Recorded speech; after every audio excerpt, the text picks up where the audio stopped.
The Social Survival Guide for Teens. Let's get into this. This book is a bit on the basic side, so for like reading level, it's really more maybe like 11, 12, 13. If you give this to a teenager who is older and very intelligent and very good academically, they're gonna be bored by the level, but it's not really the level of reading that's important here. It's really the concepts about socialization that's most important. And this book covers the basics, and it does a really nice job of having some forward-looking thoughts so that teenagers can apply it to their life now, but also in the future, specifically college, and also their career. So I'll highlight a few sections that I really like, and the first one is why friends matter. And this is a great topic to have a discussion with. Like, why do friends matter? Why do we actually have friends? What is the purpose of friends? How do they make life better? How sometimes do they make life more stressful? And it explores also like what makes a friend. So you can really talk about friendship from a theoretical perspective so that you and the teenager are on the same page as to why does socialization matter? It's a really key topic to discuss first so that everyone is on the same page as to what socialization is, what really is a friend, why does it matter. It's a very great topic to start with. It also goes into who isn't a friend, right? Because that's really important as well. And what to expect from friends. So there's great discussion topics about, can you only have one friend? Is one friend supposed to be able to provide everything that you need in socialization? And the answer obviously is no, but it's great to think about it. Like, okay, I can have a best friend and they don't have to be everything to me. I can have a friend that I talk to about maybe this hobby, and then I have another friend that I talk to about another interest. And we don't all hang out together, but hey, when I'm feeling like, I want to talk about this hobby, I have someone to talk to and to connect with. So it's really great to go over friendship. What does it actually mean? What does it look like? What does it involve? Then the next section is about starting a conversation.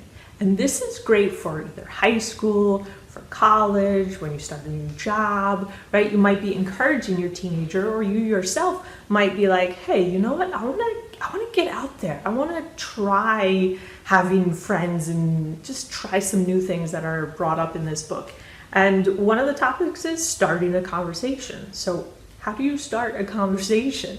This is a skill that everybody needs to learn, and it's not necessarily specific to autism, but if you have someone who is a bit more on the shy side or introverted or just hesitant because of the way they use language, then this would be a great topic to explore with them, because it talks about finding the right time and choosing a topic and taking turns and active listening. What does that mean? What does that look like? And one of my favorite things is ending the conversation. That is a skill. I think I only learned that a few years ago. But ending the conversation politely and nicely so that that person is looking forward to another conversation. That is a topic that's covered here, and I think it's really important. Chapter 8 is all about handling confrontations. And this is certainly important because when you have friends, right, there's going to be times where you don't agree with each other. And then what do you do? So there's a section here on dealing with criticism. So maybe you go to a friend for support and they're not supportive. Maybe they even criticize you. So how do you handle that? It's a great topic here. And it also talks about taking feedback. That's something that not everybody is very good at, right? So it's good to have a theoretical discussion about it before the person is in the actual situation. And there's also discussion here about choosing what works for you. So it's really important for the person to get to know themselves.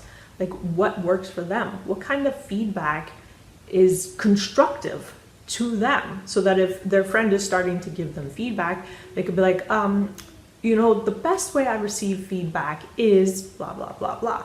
And then the friendship can actually grow and strengthen because you're expressing what you need, the friend's responding, and that's how friendship just makes the world a much better place.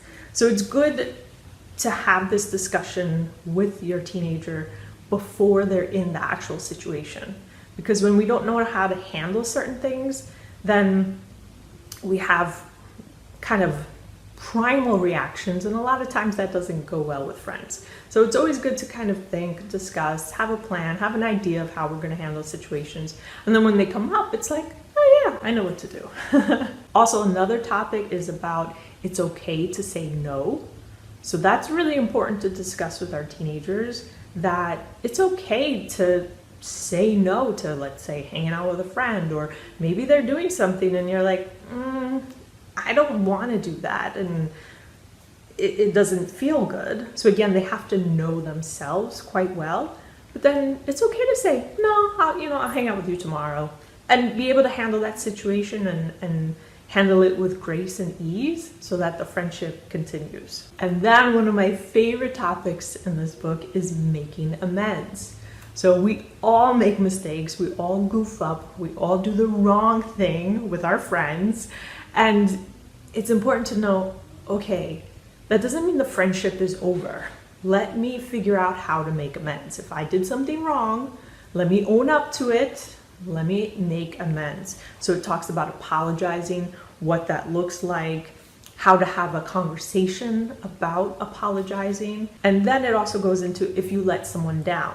So maybe you said you were going to meet them and you didn't. Now your friend's mad at you. What do? You let someone down.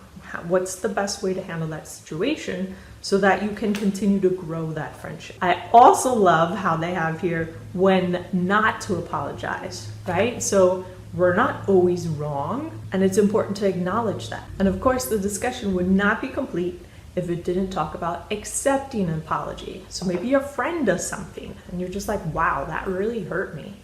How do you handle accepting someone's apology? It talks about setting expectations and showing appreciation.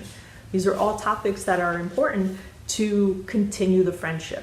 It goes into making up and expressing how you feel. These are all great topics that, yes, teenagers with autism would benefit from this book, but really in general, a lot of people would benefit from this book because it's about having friendships and how do you get them to grow. And when you're in a situation where you're like, ooh, this does not feel good, what are my options? Because there are always options. It's not binary. It's not either someone's a friend or they're not a friend. There's a lot of beauty in that gray area, and I certainly would recommend this book. I think it is great for teens with autism. I also think it's great just in general. Enjoy!